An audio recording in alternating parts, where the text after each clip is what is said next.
ایک آدمی ہے، اس کے دو مختلف بیان ہیں، ذرا سنیں کیا کہہ رہا ہے یہ۔ خرم شیر زمان سے لے کے آفتاب صدیقی سے لے کے ہمارے سندھ کے صدر علی زیدی، گورنر صاحب، اس سب نے ہم سے کہا ہے کہ جماعت اسلامی کے ساتھ قطعی ان کے ساتھ نہیں جانا چاہتے ہیں۔ پاکستان تحریک انصاف کے تمام چیئرمینوں نے لبیک کہا ہے۔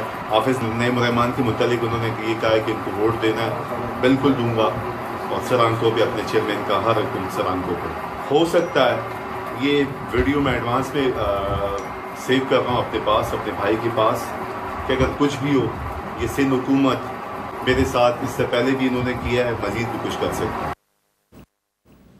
تو یہ تو ویسے ہم نے دیکھا ہے کہ فواد چودھری صاحب بھی جو ہیں وہ پہلے کچھ کہتے تھے، آج کل کچھ اور کہہ رہے ہیں۔ علی زیدی صاحب نے کہا تھا میرے سر پہ گولی مار دو، میں پی ٹی آئی نہیں چھوڑوں گا، تو اب وہ کچھ اور کہہ رہے ہیں۔ تو لیکن یہ کیا آپ نہیں سمجھتے کہ یہ ایک ایویڈنس ہے کہ اس آدمی پہ پریشر تھا اس لیے اس نے تبدیل کر دیا؟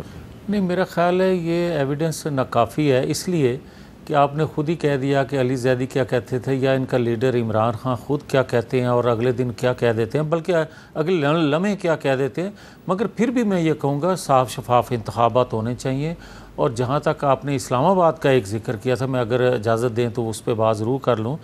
دیکھیں، یہ کوئی انتخابی اتحاد نہیں تھا، یہ قومی گورنمنٹ جو ہے یہ انتخابی اتحاد نہیں ہے۔ اگلے جوں دن قریب آتے جائیں گے الیکشن کے، ہر جماعت اپنی اپنی بولی بولے گی، اپنے اپنے انتخابی منشور پہ کام کرے گی، اپنی اپنی صف بندی کرے گی، یہ کوئی نئی بات نہیں ہے۔ چلیں میں اس پہ واپس آتا ہوں آپ کے پاس۔ جی ناصر شاہ صاحب، یہ جو اسد نعمان صاحب ہیں، ان کا پہلے بیان کچھ اور تھا اور بعد میں ان کا بیان کچھ اور بن گیا ہے، تو کیا ان کو کل پیش کیا جائے گا، ووٹنگ کے لیے ان کو لایا جائے گا؟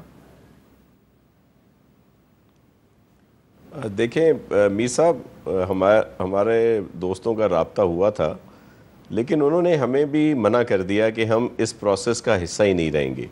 آپ نے 2 بیان ان کے چلائے ہیں اسد صاحب کے، ایک تیسرا بھی سوشل میڈیا پہ اور نیشنل میڈیا پہ تھا، میں وہ بھی آپ کو بھیج دیتا ہوں۔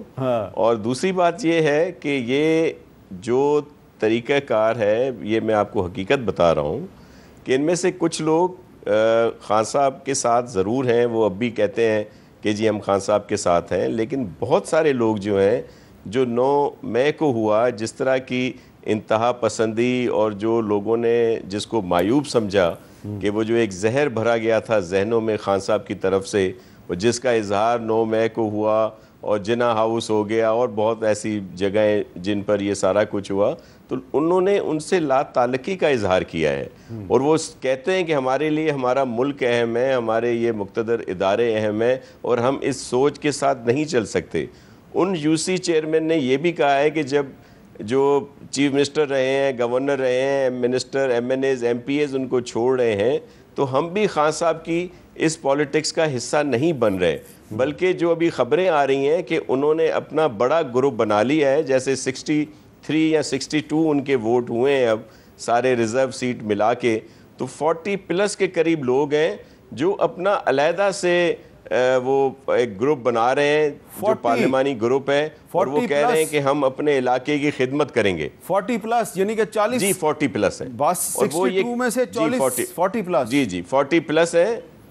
اچھا جی 40+ ہیں، وہ یہ کہہ رہے ہیں کہ ہم اس وقت نہ جماعت اسلامی کو سپورٹ کریں گے، نہ پیپلز پارٹی کو سپورٹ کریں گے، بلکہ ہم اپنے علاقے کی پالیٹکس کریں گے، خدمت کریں گے، لوگوں کے کام کریں گے۔ جو اطلاعات آ رہی ہیں، اور وہ ظاہر ہے میڈیا پہ بھی ہیں، ہر جگہ پہ یہ ساری باتیں ہیں، میں صرف یہ عرض کر رہا ہوں، ایک منٹ، لیکن مشتاق یہ صاحب میرے جو محترم ہیں، آپ کے جو باخبر حافظ صاحب بھی، جی آپ کے باخبر ذرائع نے یہ جو آپ کو بتایا کہ یہ 40+ لوگ جو ہیں، نہ یہ جماعت اسلامی کے ساتھ ہیں نہ پیپلز پارٹی کے ساتھ ہیں، یہ کل میئر کراچی کے الیکشن کے موقع پر موجود ہوں گے؟ جی یہ ان کی مرضی ہے۔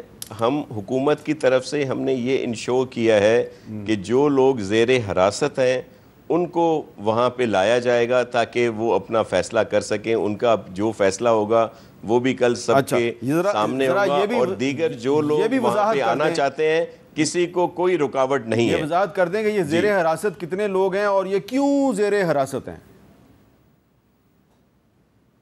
جی یہ زیر حراست ہیں، 3-4 کے قریب ہیں یا 5 ہیں، جو اس دن 9 مئی میں شامل تھے ان کی فوٹیج ہیں، کلپس ہیں، اور ان کو کئی لوگوں کو موقع پہ پکڑا گیا، کچھ کو بعد میں اریسٹ کیا گیا. یہ اس کیسز میں ہیں جو 9 مئی کو یہاں پہ شارع فیصل پہ، جس میں پیپلز بس کو جلایا گیا، واٹر بورڈ کی گاڑیوں کو جلایا گیا، ایمبولینسز کو نقصان پہنچایا گیا، درختوں کو کاٹا گیا، یہ جو پیڈسٹرن برجز ہیں ان کو جو نقصان پہنچایا، لوگوں کی گاڑیوں کو. تو یہ اس میں، اور جن کے خلاف مکمل ثبوت ہیں یہ وہ لوگ ہیں. اچھا. اور باقی بہت سارے لوگ دوسرے بھی ہیں جن پر کیسز ہیں، لیکن کسی کو رکاوٹ نہیں ڈالی جائے گی کہ وہ کل اپنا حق جو ہے ادا نہ کر سکے. ہم سب کو اس میں سپورٹ کریں گے کہ وہ لوگ آئیں. مشتاق صاحب یہ بتائیں کہ 9 مئی کا بہت ذکر کر رہے ہیں ناصر حسین شاہ صاحب، تو یہ اس وقت تحریک انصاف جماعت اسلامی کی سہولت کاری کر رہی ہے یا جماعت اسلامی تحریک انصاف کی سہولت کاری کر رہی ہے؟ یہ آپ کا اتحاد کب تک چلے گا؟ دیکھیں، ایک تو میں یہ عرض کروں کہ یہ جو لوگ ووٹ لے کے پاس ہو گئے ہیں پی ٹی آئی کے، یہ انڈیویجول حیثیت سے پاس نہیں ہوئے ہیں. ان کو پارٹی ٹکٹ ملا ہوا تھا اور یہ ووٹ پارٹی کو پڑا ہے، ان کے پارٹی لیڈرشپ کو پڑا ہوا ہے. ایک تو یہ. دوسری بات یہ ہے کہ 9 مئی کا واقعہ تو بہت پہلے ہوا تھا، حلب تو اس کے بعد ہوا ہے. تو حلب میں یہ سب کے سب جو ہیں وہ جماعت اسلامی کے ساتھ اپنی لیڈرشپ، اپنی پارٹی کے ڈسپلن کو فالو کرتے ہوئے موجود تھے. تیسری بات یہ ہے کہ یہ الیکشن میں عمران خان کو تو ووٹ نہیں دے رہے، الیکشن میں تو یہ حافظ نعیم کو ووٹ دیں گے. تو اس کا 9 مئی سے کیا تعلق ہے؟ مجھے تو یہ سمجھ نہیں آ رہا کہ پی ٹی آئی کے لوگ اگر کل میئر کے الیکشن میں 62 یا 66 لوگ جتنے بھی ہیں وہ اٹھ کے اپنی پارٹی ڈسپلن کے مطابق، اپنی پارٹی ٹکٹ کے مطابق، رولز اور لا کے مطابق حافظ نعیم کو ووٹ دیں، تو اس کا 9 مئی سے کیا تعلق بنتا ہے؟ اس کا تو 9 مئی سے کوئی تعلق نہیں بنتا. 9 مئی سے تو تعلق اس کا اس وقت بنتا جب یہ عمران خان کو ووٹ دیتے یا پی ٹی آئی کے کسی کینڈیڈیٹ کو ووٹ دیتے یا ان کے کہنے پر کوئی نکل آتے. تو میرا خیال یہ ہے کہ 9 مئی ویسے ایک آڑ ہے اور ایک دھوکہ ہے اس دھاندلی کو کور کرنے کے لیے جو مینڈیٹ کو چوری کرنے کے لیے اور اس کے اوپر ڈاکہ ڈالنے، شبخون ڈالنے کے لیے استعمال کیا جاتا ہے. 9 مئی کا اس سے ایسا کوئی تعلق نہیں ہے. باقی آپ نے کہا پی ٹی آئی ہماری ایلائی بن گئی ہیں اور انکنڈیشنلی انہوں نے ہمیں سپورٹ کیا ہے کراچی کے میئر کے الیکشن کے لیے. اور میں سمجھتا ہوں کہ پولیٹیکل پارٹیز جو پولیٹیکل پروسیس میں ہوتی ہیں وہ اس طرح ایک دوسرے کو سپورٹ کرتی رہتی ہیں. آپ موجودہ وفاقی حکومت کو دیکھ لیں، اس میں ایسی پارٹیاں ایک دوسرے کے ساتھ کولیشن پارٹنرز ہیں جو ماضی میں ایک دوسرے کے خلاف بہت دور دور تک گئی ہیں اور ابھی بھی الیکشن آئے گا تو آپ دیکھ لیں گے کہ بہت دور دور تک جائیں گی. تو یہ کوئی انہونی نہیں ہے.